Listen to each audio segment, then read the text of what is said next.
Mean Old Lion Media presents Corner Table Talk. Any restaurateur or effective front of house person in hospitality has to develop keen observational skills. It's a job that requires anticipation, attentiveness, and constant interaction. That guest who just walked in that the host doesn't recognize, and you smoothly exit whatever you were doing, making your way to the front door to give the greeting that they come for. A glance across the room and a quick summation, catching the almost empty drink on table 42, or recognizing the local school principal and his wife are approaching too long between their appetizer and main course. You also become an astute observer of people, how they interact, the way they treat others. When you've seen them year after year, over time, you get a pretty good sense of their character, what kind of person they are. Poise is defined as self-assurance, calm, grace, and dignity. As I was preparing for our guest today, that word kept coming up for me. Poise captures who she has been and who she is today. Poised, beautiful, self-assured, calm, graceful, and dignified. The daughter of Jackie and Clarence Avant, Nicole Avant, along with her brother Alex, grew up in Beverly Hills. Their father, Clarence, with his unyielding belief in himself, negotiated without a roadmap his way to the very top of the Hollywood Power Summit and came to be known as the Black Godfather, which also is the title of the critically acclaimed, award-winning Reggie Hudlin-directed documentary Nicole produced about her dad. In the 20-plus years I've known Nicole, I've watched her grow from that poised, always gracious, kind young woman into a kind, always gracious power broker in her own right. When Barack Obama was running for the presidency, the campaign tapped Nicole to be co-chair of the Southern California Finance Committee. Nicole served as the U.S. ambassador to the Bahamas, appointed by then-President Obama, where she earned a nomination for the Sue M. Cobb Award for Exemplary Diplomatic Service. She has an array of business and philanthropic ventures under her belt as an active board member, including Best Buddies International, the Bogart Pediatric Research Center, Revlon, LACMA, and A Sense of Home. Nicole also served as an academic counselor at the Neighborhood Academic Initiative, a daily mentorship program for high school students sponsored by the University of Southern California. She was recognized at the 20th Annual Trumpet Awards for her dedication to public diplomacy and was also given the Humanitarian Award by BESLA, Black Entertainment and Sports Lawyers Association, in October of 2011. A former board member of Girls, Inc., she was honored with their Women of Achievement Award in 2014 and was awarded the Spirit of Compassion Award by UNICEF in 2018. Most recently, Nicole is part of a group of Hollywood A-listers, including George Clooney, Kerry Washington, Don Cheadle, and Eva Longoria, who are bringing a new specialized academy to LA focused on film and television production. She and the above mentioned, along with others, are backing the school as its founding members. Set to launch in fall 2022 as a magnet school and is part of an effort to drive transformational change across the entertainment industry for students from underserved communities. That's pretty cool. Nicole is married to Ted Sarandos, who happens to be the co-CEO of Netflix and is the proud stepmother of Tony and Sarah Sarandos. Nicole Avant, welcome, and thank you for being here. Oh my goodness, I need to take you everywhere with me. My God. Thank you. I wouldn't object. So Nicole, thank you so much. I kick things off with what I call short order questions, just a couple of things to get your quick response. It shouldn't tax you too much. We'll get into the heavier stuff later. Okay. So tell me, what's in heavy rotation on your playlist these days? What are you listening to? Right before I joined this podcast, I was playing Al Green's Greatest Hits. And I honestly, there's nothing like Love and Happiness. I mean, I play that song and I immediately go to church. In 1 second, I feel like I am in a church setting, and it sets, like all music, it sets my day, it sets my mood, it sets my tone. You know, it's all old school R&B right now is on my playlist. That was my COVID go-to. COVID relief playlist. Oh, yes. Yeah. We needed that, right? Oh, yeah. Yeah, yeah. No, that opening guitar in Love and Happiness. There's nothing like it. No, the foot tap, I mean, Come on. Every time. Yeah. Every time. Every time. All right. So tell me your morning routine. What's that look like? Morning routine, prayer. I say my prayers first thing before I even get out of the bed. I say the Lord's Prayer every day so I could just try and set the day right. And then I start just speaking what I'm grateful about to really also, again, because I notice if I don't do those things, those two things, I'm a completely different person and not really the person that I want to be. Not being excellent. So being excellent for me is a lot to do with gratitude. Gratitude changes everything. And it does set my mood right. And not even about me. It's not about me. It's just for the energy that I put out into the world, since that's the only thing I'm responsible for anyway, is my energy. And I just have to set it right. And if I don't do it in the morning, Lord knows what happens. So that grace and dignity that you're talking about earlier, I was like, well, that comes with a lot of prayer and a lot of gratitude, but grateful for everything. If I look up and I can hear the birds singing, or I'm getting a glass of water, or I'm putting on shoes, or I'm living in a house, these basic things that a lot of people around the world do not have. And I have to remind myself of the fact that I'm a free woman in the United States of America, regardless of whatever issues every country has. It's like I am free to be a sovereign being, and I need to take my freedom seriously. And it's kind of the way I start. Yeah, no, I love those affirmations, and just thankful for the breath, right? The breath. The breath of life. I'm grateful for my dogs and my husband and my family, and I can, pick up the phone and call my parents. Whatever it is, I'm grateful for life. Yeah, I feel you. Yeah. Weekday breakfast. What's that look like? That usually just mine's pretty boring. Mine is hot water with lemon, and then I do oatmeal and a cup of coffee, and I'm done. Okay, you're going light and healthy. Yeah, or a good chai latte. I make a good tea latte. I kind of perfected that. All right. Favorite restaurant these days?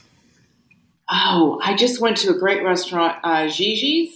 It's fantastic. It's not far from our house here in Hancock Park, and it is.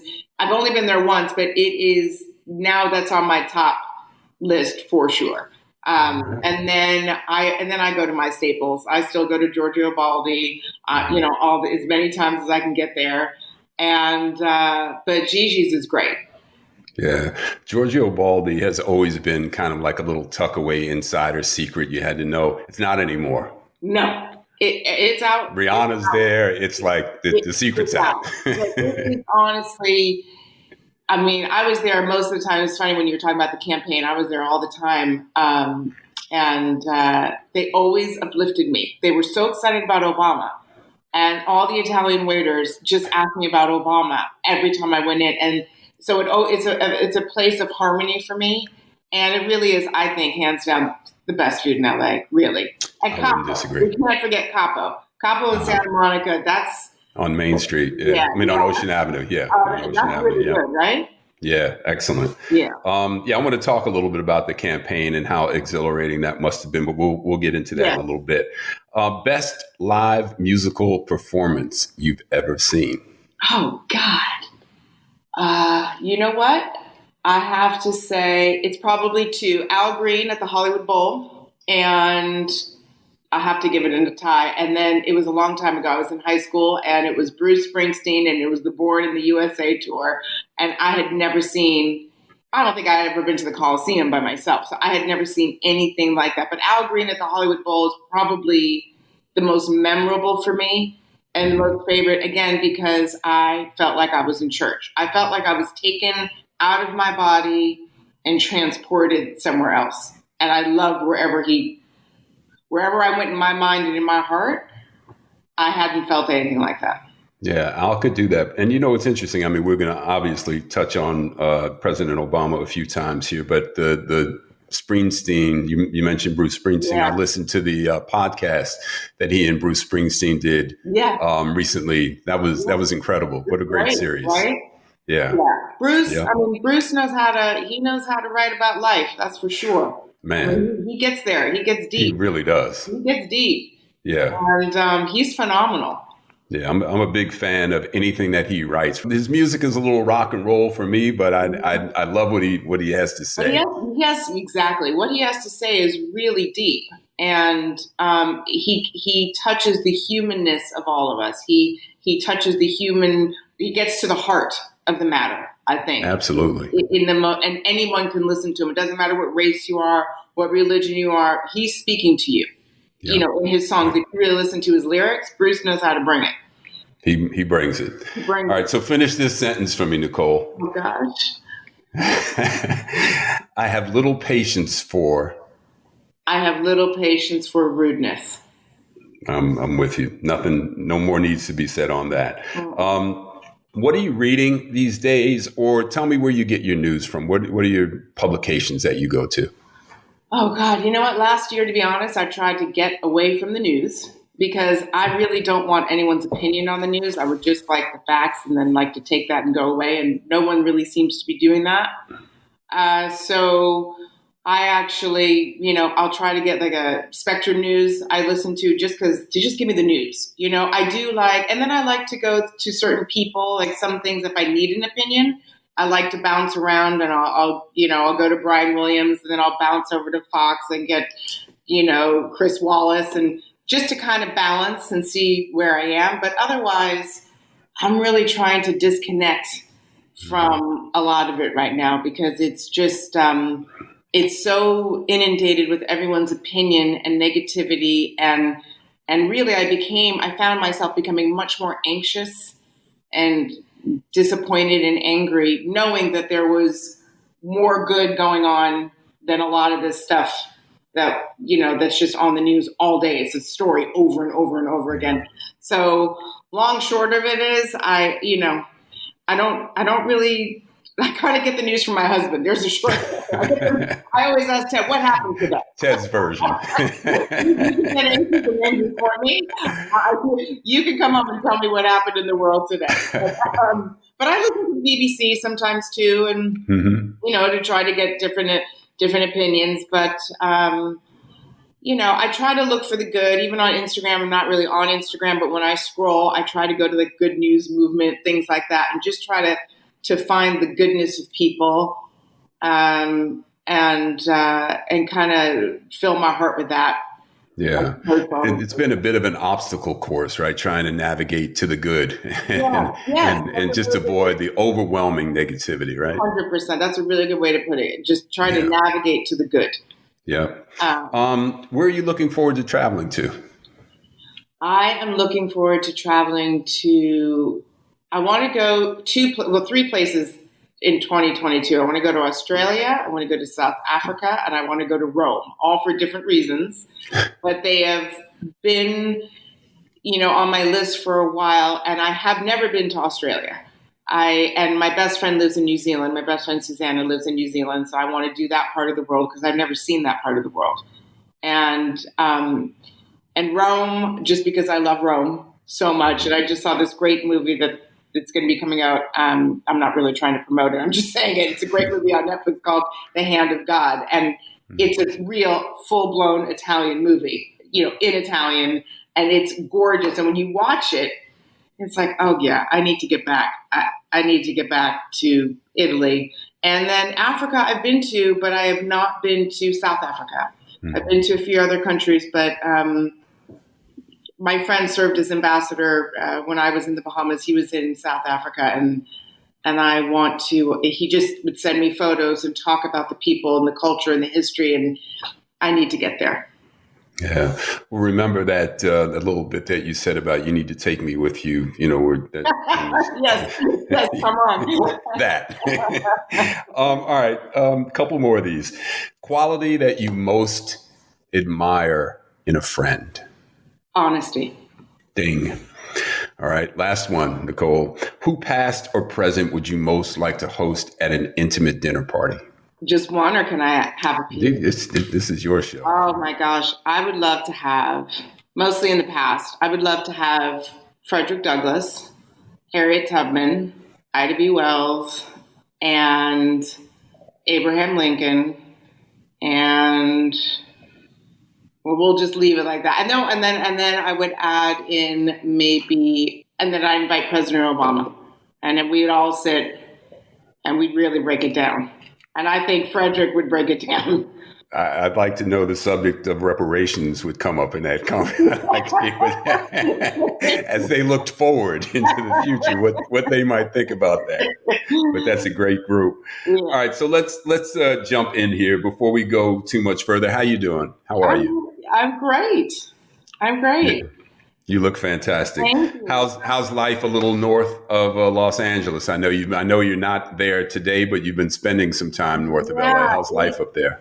It's fantastic. I think Santa Barbara is really, I've always liked it since I was a child. I love all parts of California, but Santa Barbara was always kind of a favorite for me. I love the people. I love the community. I love the peace of it, the calmness of it. I love being in nature. I mean, it's been a real blessing for my soul and a blessing for my family in general, just to be able to escape and just to be there. You know, I eventually plan on being there full time, but one day. But for now, it's heaven for us, and it's a real grounding place for me. When I just sit, my phone's nowhere near me, and I just sit and listen and stare at the wonders of life and the wonders of God, and it's phenomenal. So the contrast, Nicole, between what I would imagine the busy, demanding life that you have when you're in town, when you're in LA, and then getting up to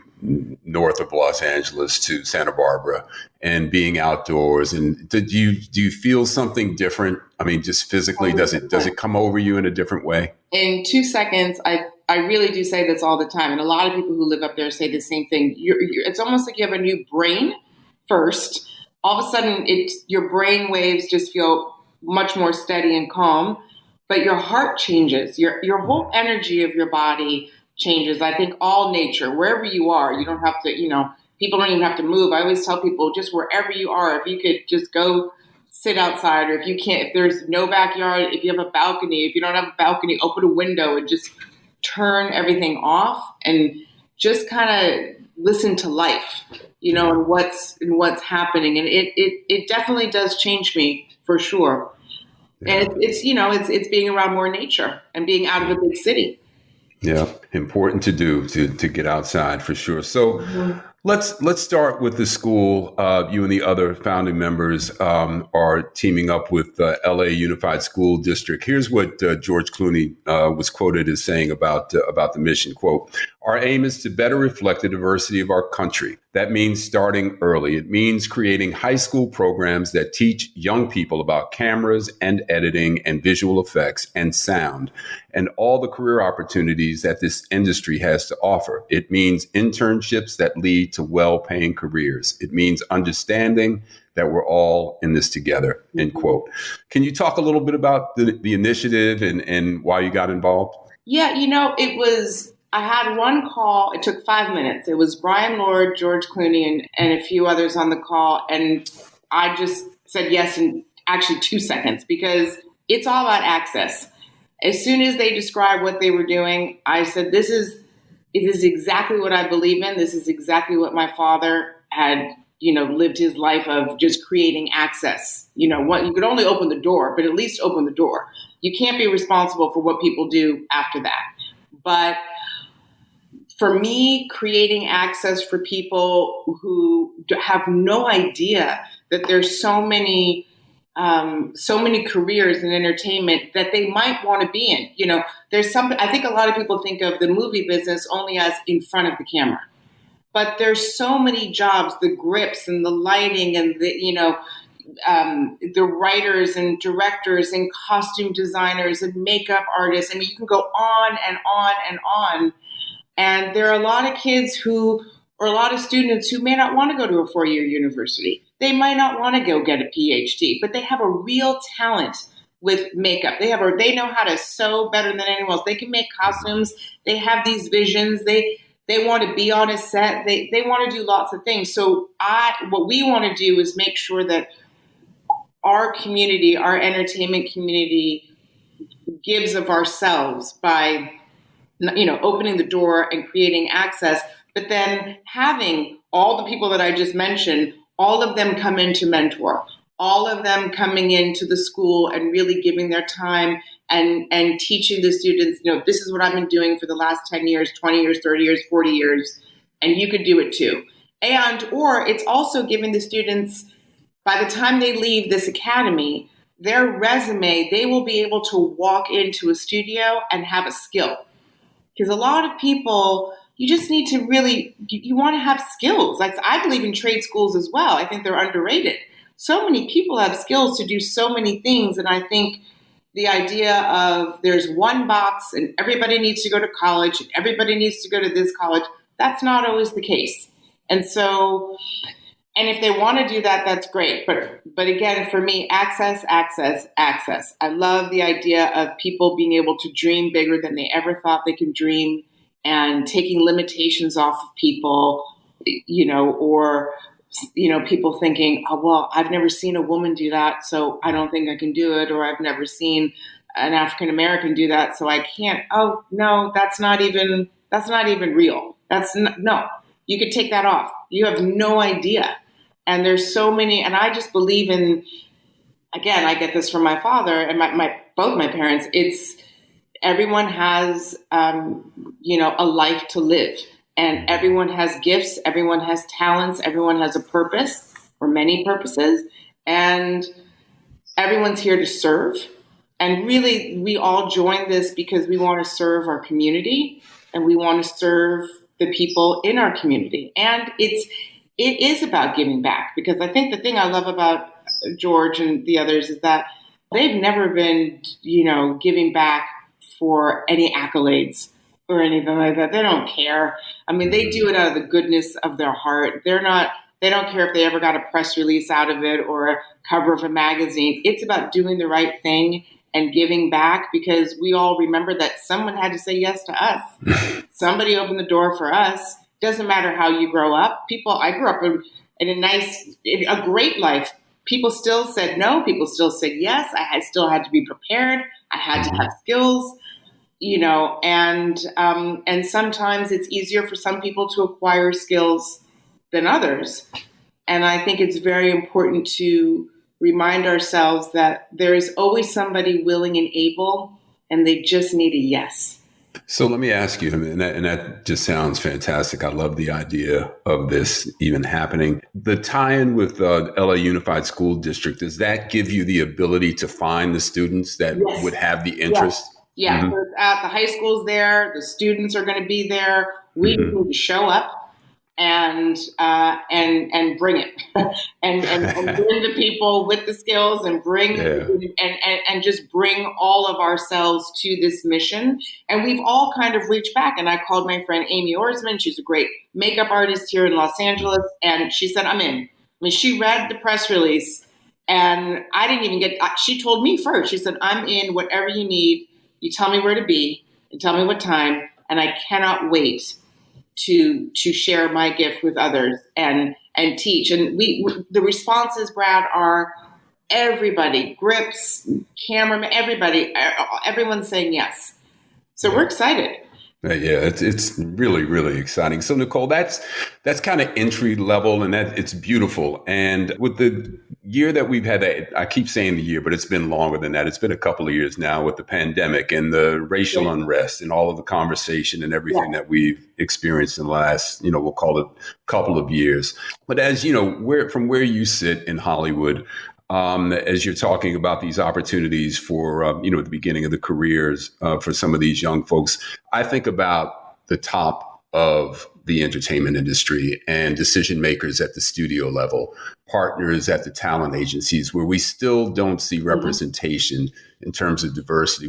What's your feeling about that? Do you think that we're making some progress and we're heading in that direction where there will ultimately be a little bit more diversity at the top? I do. And I'm really not just saying that. I mean, especially growing up in this business, I saw nobody in these positions, especially in film and television. When I was growing up, there was zero. I mean, I didn't even know any. I knew maybe 2 Black agents, maybe. Mm-hmm. And now I can go to every agency, and I can definitely say, from as a young girl growing up in this industry compared to when I was growing up now, Oh, it's a big difference. 100%. You know, is it where we want it to be? Maybe not, but it's definitely going in that direction. Mm-hmm. And I think with people, you know, I just saw Ava DuVernay the other night at an event, and I look at people like Ava, for example, and what she's been able to do, not just with her stories, but she gives so much access and finds people, you know, to work on her set, to do these, and she's on purpose about finding people of color, finding women, giving people opportunities. And I'm just using Ava as one example, but there's so many people like that. You know, our friend Charles King. I mean, look at Charles King, what he's doing with macro. I mean, Charles is killing it. And I remember Charles, we were just talking a couple months ago when he was at WME, I'm not sure if he started in the mailroom. He might have. But I mean, he worked his way up, and now he has this, you know, production company that's done so well, and he's got deals, you know, with Netflix and other, you know, companies. And it just is so great to see a lot of Black talent that I knew 20 years ago, 25 years ago, that are now really running things. And it makes me so happy because I'm telling you, there was nobody when I was younger. Right. And, you know, I think, Nicole, it's really important to hear somebody like you articulate that, because it's easy to kind of get lost in the echo chamber of, oh, you know, things aren't you know, we don't have this and we don't have that. But, you know, your view is a long one. And as you just, you know, alluded to, you remember a time when it didn't look like it currently looks. So there has been, you know, a lot of movement. 100%. I'm telling you, especially in the agencies, with the agents, I saw none. Really. I mean, there were really nobody when I was young, nobody. And now, you know, it's great when I walk into CAA or WME or ICM, any of them, and I see all these, you know, people of color, more women. I mean, there were no women either, even when I was growing up, and in big executive decision-making places. So it was just Charles Johnson. You know, he was like the only producer of color, you know, when I was growing up that I saw. And now it is different. And I think, and the beauty is this group of people have made a conscious decision, many of them, to definitely bring the next generation up with them, which is a good thing. Yeah. Because it's always very dangerous when everyone makes it about themselves. Yeah. So, Nicole, let's take a step back. Growing up during the time you did in Beverly Hills as one of, I would imagine, few Black families, I know your dad told a story in the film of looking for houses in Baldwin Hills when first moving to California from the East Coast, as that was where most prominent African Americans lived at the time. But ultimately, Beverly Hills became home. You graduated from Beverly Hills High. Can you describe a little bit about the experience of growing up in Beverly Hills when you did, from your perspective? Easy to make friends, just socially? What was that like for you? I was lucky. I mean, I was really lucky. It was, you know, it was pretty liberal at the time. I mean, it's changed now, but it's I had not one problem in Beverly Hills, not one. And I mean that, not one. Now, when I left, yes. But you know, I went through the Beverly Hills school system from 5 years old all the way through Beverly High, like you said. There were a good amount of Black families for that time. I mean, this is, you know, the early 70s. And I remember, Dionne Warwick, her children, Smokey Robinson's children, all of us were the same ages. So we went to school together at Hawthorne Elementary. But I remember, you know, we had Dr. Williams and Dr. Query and Mr. Morris and you know, Mr. Gordy. And there was a group of us that we made sure to spend a lot of time with each other. And the children our parents made sure that we were always interacting with each other because we needed each other, right? But the beauty is that, like my dad says in the film, you know, Baldwin Hills, it was for mostly Black professionals, Black lawyers and doctors, what have you. And then there were a few, and Dr. McPherson, I remember, there were a few Black doctors in Beverly Hills, and it was great because I got to see an array of different people and different professions, and it wasn't just like the athlete or, you know, nothing wrong with that, but it was, no, we are just like every other race, by the way. We do lots of things too. Right. Imagine that. Imagine that. Just like That's everybody great. else. Yeah, that's great. We're at a memorial service celebrating someone's life the other day, and Herb Alpert's daughter, Eden, is a good friend. And you know what the beauty is? When you go back when you see your friends from the industry, especially, or just people that you grew up with, and then no one else could really talk to you about your childhood because no one gets the whole experience that we had. Mm-hmm. And it's so nice to reconnect. And all we talk about, Brad, is how fortunate we were to grow up in the entertainment industry at that time where people were doing things together. So it was film people and music people and everybody kind of coming together and lots of cultures and lots of backgrounds. And we all were friends. And there's more of a separateness now, which, it's not really the same. But I really had I had a great time, and I had great friends and a great experience. So, Nicole, you chose to stay local. You graduated from Cal State Northridge with a degree in communications. Did you ever consider going out of state? I did, actually. I did a little stint at NYU. I wanted to go there. I thought, and I took a summer. I did one summer with the intention of transferring to NYU. So I think it was the summer of '88. And I took 2 or 3 courses. And then I realized there was something about Cal State Northridge that it wasn't my friends so much that I wanted to run back to, but I had really great professors. I knew I was really learning something. They weren't just saying, that's really, they weren't so carefree. They were pretty strict, and it was constructive criticism, and I needed that. And I wanted to be the best writer I could be, and I wanted to be great as a broadcaster if I wanted to do that. And they would check me all the time. And so I thought it was New York. That summer, I just knew. I said, I'm going to get through this, and then I'm going to move all my stuff next month. And it didn't happen. I came back. And I think I'm just a California girl through and through, even though I did live in New York after that. I did live in New York for a couple of years, and I do love New York. But California is my state. For sure. Yeah, no, I get that. So I want to talk about the movie a little bit. You were kind enough to invite me to the premiere of The Black Godfather a few years ago. I believe it was at the Paramount lot.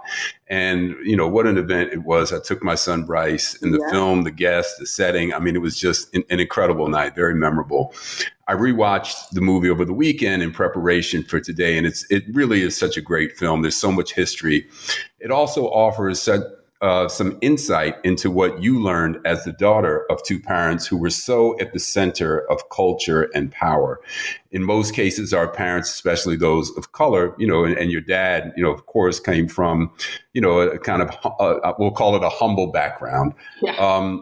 Yet here are 2 people who not only found a place, but seemed destined for their respective roles. Your dad, the power broker, deal maker, and your mom, the elegant former Ebony Fashion Fair model. That was news to me. I didn't know that. Cultural observer and prominent narrator in the film, Nelson George, said, quote, Ebony Fashion Fair models were the first models that Black people saw on the runway. For a Black guy in 1960-something, an Ebony Fashion Fair model was a big deal. Your mom is the epitome of elegance, as I mentioned, poise, and very much in her mold is how I think about you. Did you develop social skills naturally, Nicole, through observation, or was this something Clarence and Jackie imparted on you as part of the Avant home training curriculum? And can you talk a little bit about your mom, Jackie? Yes. My mom really is the one, education is extremely important to her. The arts are very important to her.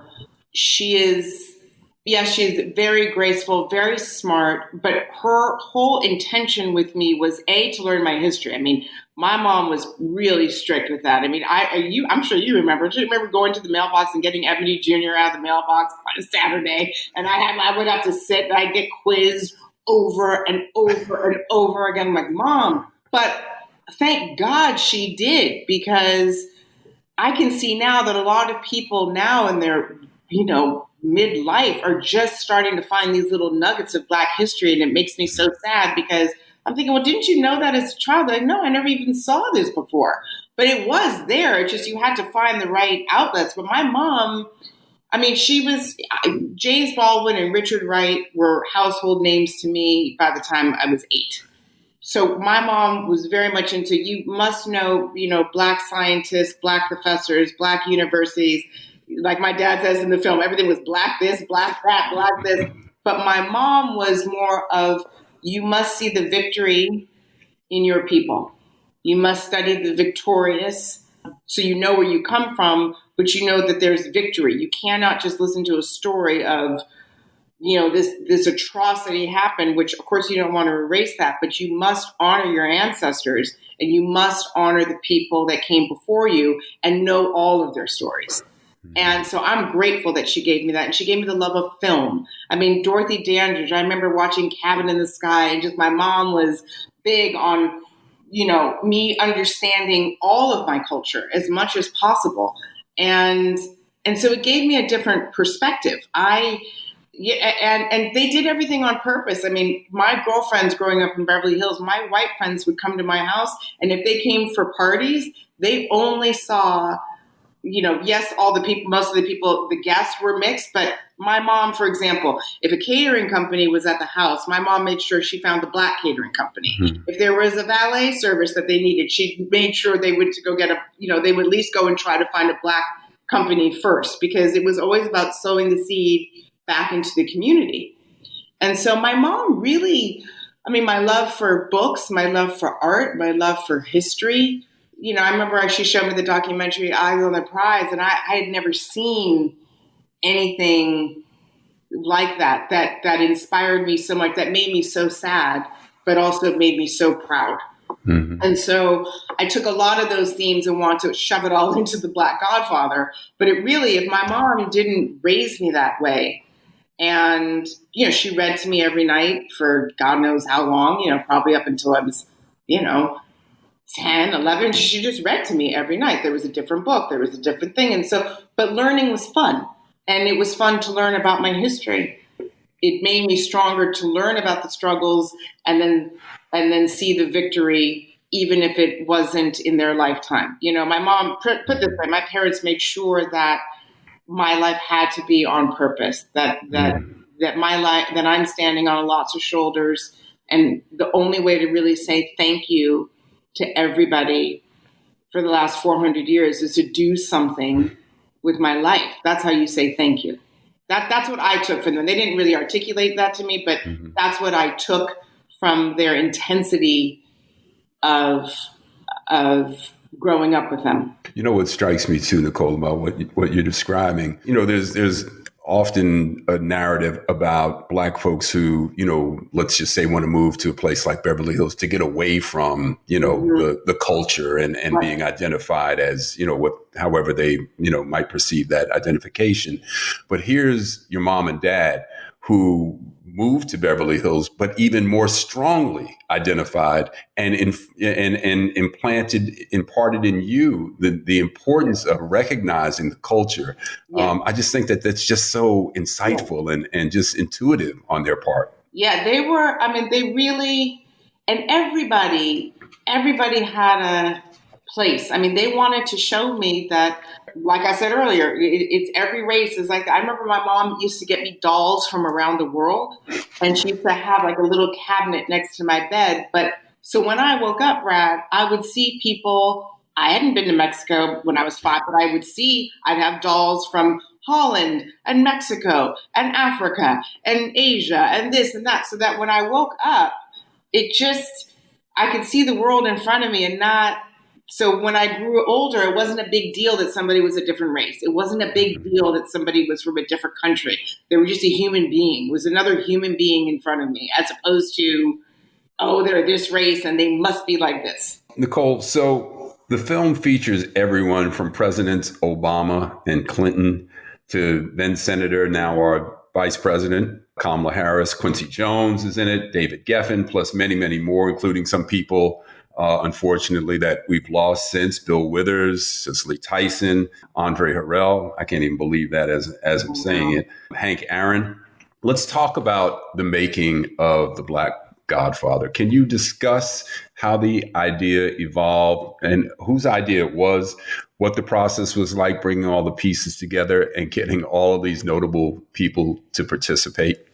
The making of the film for me was etched in my head probably since I was about 8, and it really started with Hank Aaron and Andrew Young. Hank and Andy Young, every time they came to California to visit, they told me their story of how they met my father as if it was the first time telling me. To the point where I'm thinking, I got it. Like, why are you guys doing this? But then I realized, they never want me to forget any of this. They don't want me to forget their struggle. They don't want me to forget my history. They don't want me to forget who I came from. They don't want me to forget that we really just got here. And you've got to do something, Nicole. You've got to remember so you could do your best. So you could, the baton has been passed to you, basically. That's what I always got from them. And I remember specifically, I was at Dodger Stadium. Hank Aaron had worked it out where to get, to say thank you to my father for doing stuff for him. We had great dugout seats, and it was near the visiting team. We had second row. And I would bring all my friends from Hawthorne Elementary, and you used to have like a little sticker on your hand to prove that you were going down the dugout. For whatever reason, I didn't have it that day. My girlfriends went down, and the guy stopped me. And I said, and my girlfriends are saying, oh, no, and they're white. They're like, no, we're with her. And the security guard was like, yeah, right. And he held me back, and I said, no, really, I'm really down there. I mean, we were young. And he said something to his colleague, and he basically said, I'm paraphrasing, but like, oh yeah, like she could have dugout seats. Like somebody, like this Black girl thinks that she's really going to go down there. And it shattered everything in my heart because I heard the tension in his voice, the meanness, the race. It was so cruel. And it was good though for my girlfriends to witness it because they could still talk about it today. And it was kind of their first time feeling anybody being racist or anything. And I remember driving home with my father, and I never wanted to cry in front of my father, and I was holding my tears in. And he said, what's wrong with you? What's wrong with you? And I said, he didn't think I should be there. He didn't want me. He said I could not have dugout seats. There was no way I could be sitting there. And my father looked at me and goes, well, what are you going to do about it? And in that moment of him just asking me that, I said, I'm going to tell a story one day. I'm going to show how Black people really live. And I'm going to show, I had this whole moment of no one knows who we are. Everyone thinks that we're one way and we can't have anything and we're not successful. We have no this and that. And it just, in my head, I kept thinking, I'm going to make a movie one day. And I'm going to show everybody that comes to my parents' house, I'm going to put them all in a movie, and I'm going to show what they've done and how they live. So it really was that moment of adversity and cruelty, but it's great because that's usually how you start to define yourself and what you want to do, and it kind of gives you an idea to your purpose. It's usually something not so fun, where it makes you change. And then I got it. And then Brad, a light bulb went off and I said, this is why Andy and Hank are always on me. And from that moment, they all would tell me stories. Harry Belafonte, Bill Withers, it didn't matter. They all had the same story, which was, the one common ingredient, which they had my father, which was he gave us our shot. He opened the door. I always tell people, it was like my father knew he got some type of golden ticket, for lack of a better term. And somebody opened the door for him. Somebody taught him the business. He was one of the lone person in the business that could really give people access. And he just made it his mission.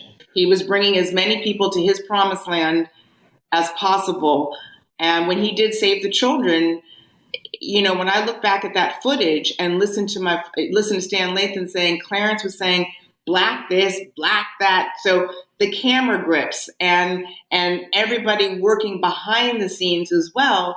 He said, there are Black people who have these skills. Let's find them. And they made a great documentary.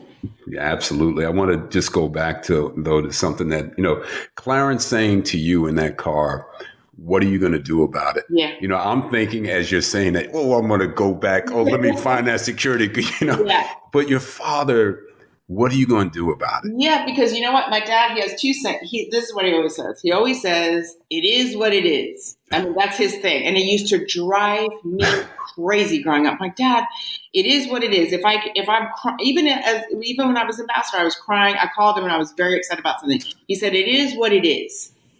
And then he'll pause and then he'll say, what are you going to do about it, kid? And I realized as an adult, it took me until I was 40 years old, when he says it is what it is, he taught me that you have to first accept what is. Doesn't mean you like it, doesn't mean you approve it. You just have to accept it.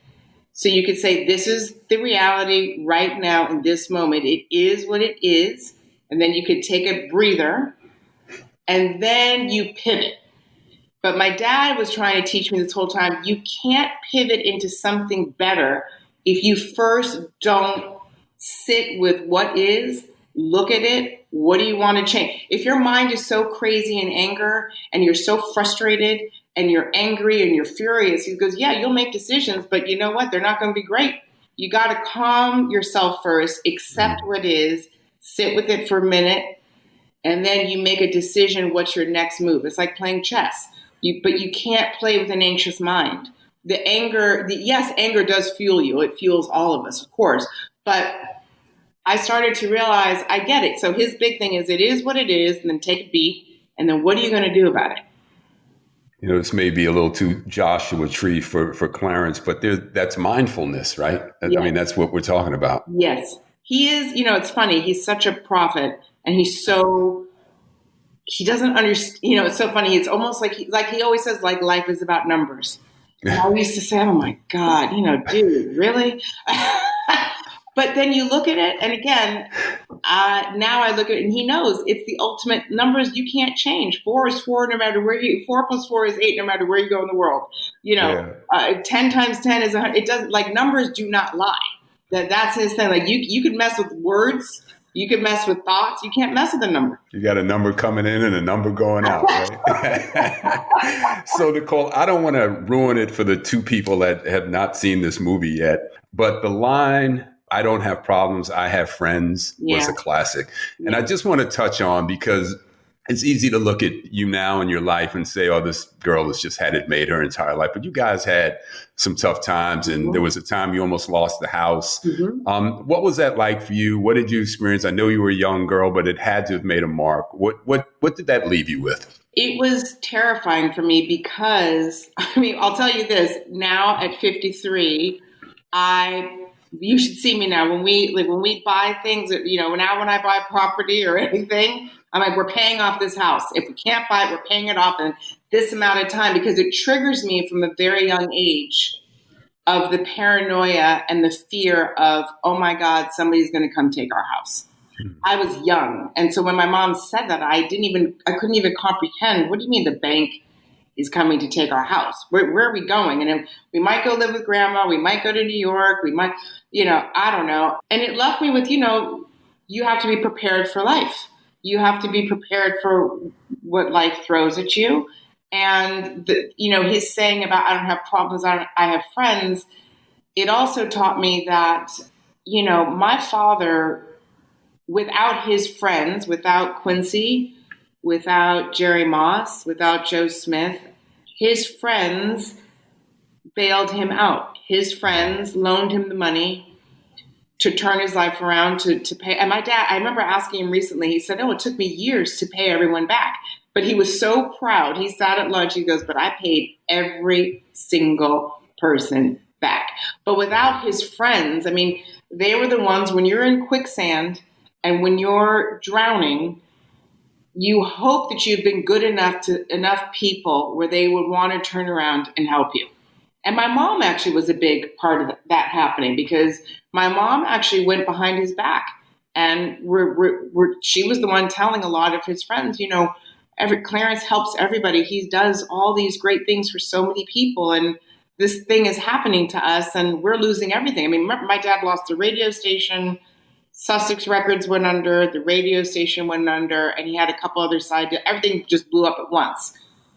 So there was really it was debt upon debt upon debt upon debt. And so, his friends showed up and they supported him and they loved him. And that taught me a lot about friendship and how to have the right people around you. And it doesn't matter if you don't have to talk to them every day. You don't have to talk to them. I haven't spoken to you in how long, Brad? But I know if I called you and I needed something, you'd be there for me. You know that you can call me. You don't have to speak to me for 5 years. I'm going to be there.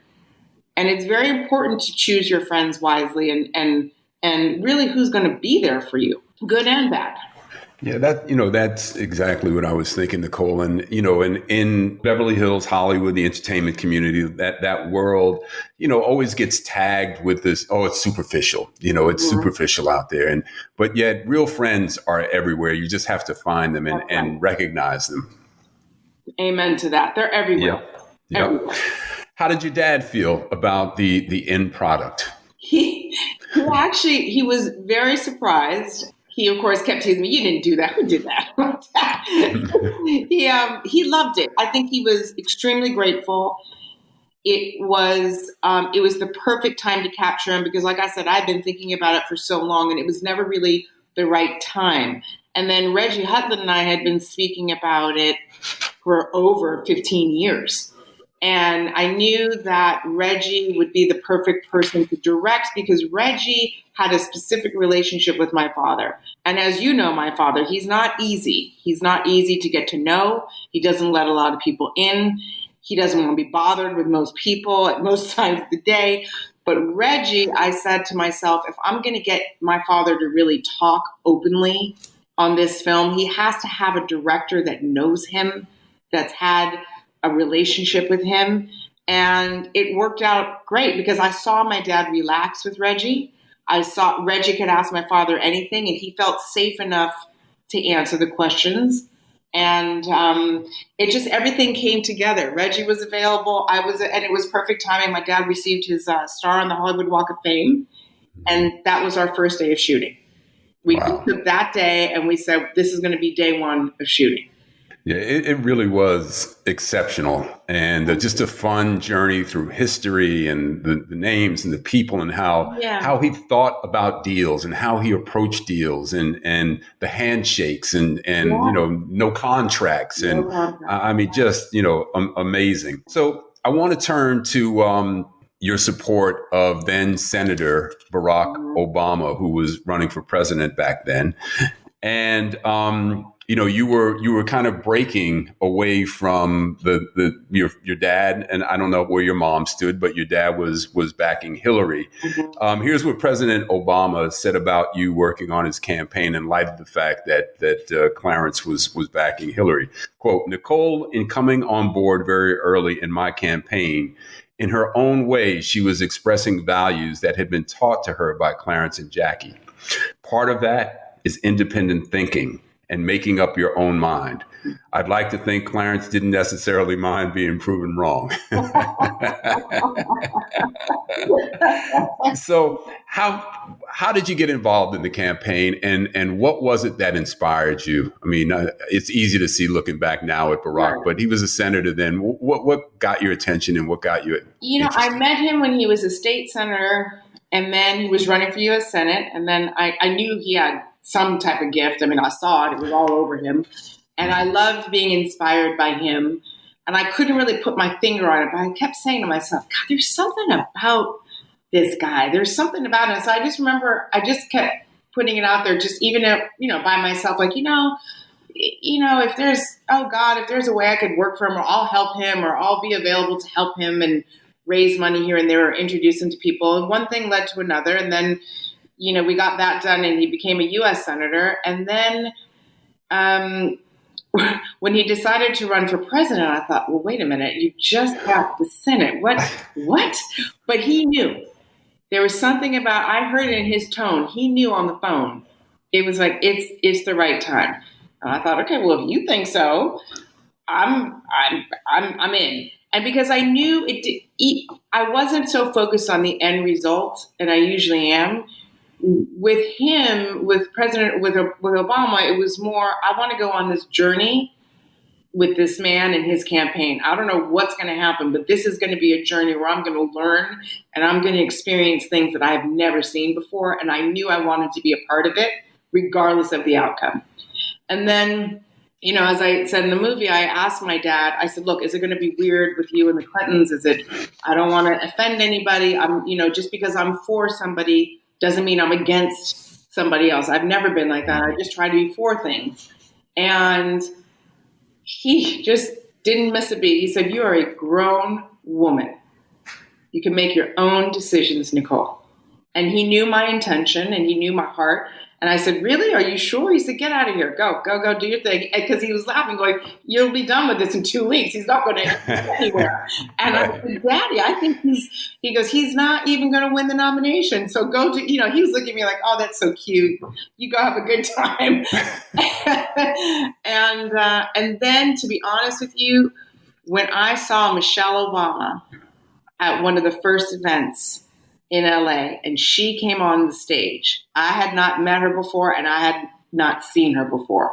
And I'm telling you, Brad, she walked on stage, and something in my heart opened up, and I said, this is it. I'm 100% in. Because I knew with her, when she didn't even say a word. She walked out on stage, and her presence and her grace, and I could tell that she was going to be super intelligent and purposeful. And she sealed the deal for me, actually. It was Michelle. She sealed the deal. I said, I definitely want to go on this journey with both of them. And then I never looked back. And I was exhausted every day. I was, it was challenge after challenge after challenge, and also eye-opening and phenomenal. I mean, I wouldn't trade it for the world. You kind of ruined me here, because my next question is I know you and Michelle are tight, and I was going to ask you if she is as cool as she seems, which you can also answer again if you like. But how exhilarating. I mean, you're talking about being part of a ride for the first Black president in this country. And you were there kind of, at the ground floor and the ascension to the presidency. I mean, How did that feel to you? Were you like pinching yourself and saying, this is really happening? Yeah. And it was really, we all had this joke of that, the plane took off. We were flying this plane, but building the plane at the same time that it was in the air. We had no idea what we were doing, by the way. I mean, I look back at some of the first events that I had for him and where I had these events and the clubs. I'm like, oh my God. But the great thing was, I remember a time where, it was, everyone would say to me, what's his name? How much do you, it was almost like everyone didn't really believe it. And then something just kept taking off, and I was working with great people. And, Charlie Rifkin and I were the Southern California co-chairs and the finance chairs. And, it's funny, Brad, how God throws things at you, because yes, I know numbers because of my father, but I hate spreadsheets. I hate accounting. I hate all of it. I'm not great at it. And I told the campaign up front, I don't do spreadsheets. I'm not going to be conventional about this, but I can definitely fundraise for you. And it almost felt like the campaign really felt like to me how I know how to do this, because I watched my parents do this all my life. I watched them have fundraisers in our house all the time. And my mom used to have me at the check-in counter and, making name tags and all the things that I didn't like doing as a young girl. It all added up to that moment of, oh, I know how to do this. I know how to run an event. I know what's supposed to happen. And like you were saying earlier, just, as a restaurateur, you watch people, you start studying human nature and what people's needs are. So we're winding down here, Nicole. We touched on this, but I just want to kind of get a broader perspective from you, not so specific to, anything in particular. But, as we're coming out of, hopefully, the pandemic, we're hopefully, going to see this behind us. We had a really turbulent last few years, the election and all that led up to it and everything else. And I think a lot of folks are feeling challenged, of course, and there's a lot of reason for pessimism. But I'm curious from you and your purview, what are you feeling these days? Are you optimistic about where we are and where we're headed? Do you feel things are, that we have the potential to really kind of come together and turn things around? I do. I'm always an optimist. I'm an optimist through and through. But I won't lie. I was very sad the past 2 years because we saw the worst of human beings and human nature. And I think it's time to, it really is a time of reflection on our hearts. I think everything comes from the heart. I respect that everyone is about mental health and all this, and I'm not denying that. But I think if you don't have the right heart, it doesn't matter. It doesn't matter. You can have such a sound mind. You could have the most sound mind on the planet. But if your heart's not right, you're not going to do right. You're just not. So I think it was a test, at least for me, to make sure every day that my heart is right. That I'm really focused on keeping my heart right and trying to live as much by the golden rule as possible. Because really, at the end of the day, it comes back to those simple things where you look, everyone's like, oh yeah, the golden rule. But you think about it, and it's like if we all really lived by it, and not all of us do, we all fall from grace. But you wouldn't be hurting people. You wouldn't, because you wouldn't want that to happen to you. So, the treating people badly and judging people and hurting people and murdering people and just all of that mess. It was so heavy, but I still try to be, that's why I try to look for the good news and I try to look for the heroes and all of those terrible things. And there's always a hero somewhere, and the people doing the right thing on the street and helping people and I just try to look for people who are doing the right thing. That's my goal now. Anything is who's doing the right thing. And even during this pandemic, you look at all these social workers and all these frontline workers and all these people that no one really paid attention to before. And without them, we'd all be out. We couldn't have gotten around this pandemic without them, And so I try to look to people like that no one really gives them the credit that they deserve. But, they give me optimism. Well, I like that. And we will leave it on that note, the optimism from Nicole Avant. Nicole, thank you so much. It's really been great to see you and to talk to you. I miss you. And I hope to see you in person real soon. But thank you for doing this. Thank you so much. Great to see you. Thank you for having me. Here I am with my dear friend, Ambassador Shabazz, and our segment that we call How We Move. What's happening? How are you, my dear brother? I am fantastic. Nicole Avant, talk to me. Okay. There's been an anointing. We take certain things for granted, but, another child born, bestowed with the true blessings of continuum. Listening to her, she's really a union of all things Avant. And that means not just the parent that is the famous or the recorded one, but also her mother and, the wisdoms and charisma of that amazing mother, Jackie Avant, whom some of us have the blessings, of knowing the distinct insights and discernment of her father applied, was just really wonderful to hear, her dedication, how she begins a morning, I know you miss Los Angeles, and I would imagine that having the podcast allows you to be a little closer to folks, but listening to her even talk about the union, from between the two of you, and if the family that exists even from a distance. And, I know that if you're needed, it reciprocates. And if she's needed, it does the same. All of those things were really wonderful. But I know that she's born of that kind of commitment and dedication. She's a witness to it in motion, realized by her parents from before birth. It's just a blessing that others of us out here have also been the beneficiary of her parents' contributions. And while, as I stated earlier, we know Clarence Avant, but I have to say collectively, Clarence and Jackie Avant. Yeah, no question about it. I mean, you hit it on the head. She is certainly the mix of both Jackie's elegance and demeanor, and you don't mess with Jackie either. But and then she has Clarence's shrewdness and savvy, and the combination of those two things. I feel like I watched her grow up. When I moved to LA, I don't know how old she was at the time, but, it was a number of years ago. And just to watch her mature through the years. And when she started to work on Barack's campaign, it was all of a sudden I just had to look at this young lady differently. And the young lady that I had known is, just this vibrant, young, always just poised, as I described. But all of a sudden, she was this grown woman of influence. Yeah. And I just, and ever since then, it's just been an incredible run for her. Influence, yes, but belief systems, right?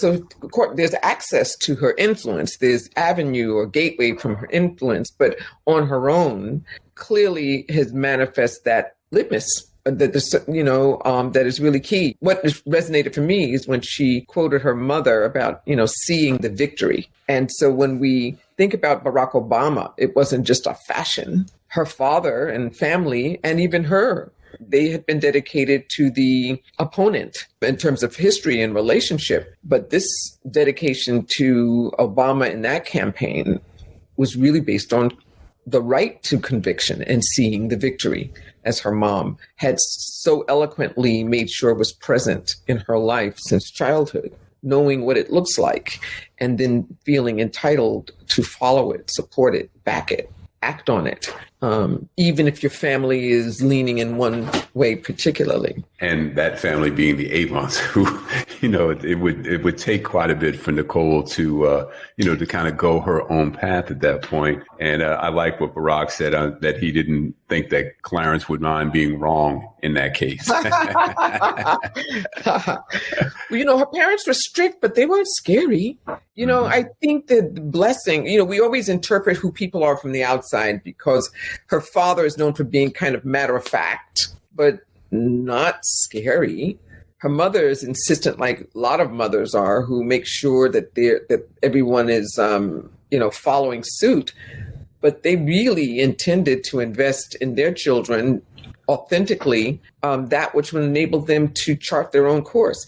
Because if you weren't their child and you were in their presence, you knew that, you got that, you gleaned that. Certainly for their two beings, their two bright beings, whom after this interview, I really wanted to know more and more about who she is now and the emergence of Nicole Avant through her parents, on behalf of her parents, but most certainly as the woman that is so present right now. I'm excited by the decades to follow, knowing that all of those gifts that her parents set the course on is going to be present. So what do you have your eyes on? What are your thoughts? Well, I was listening to her about the trips that she yearns, was it Italy?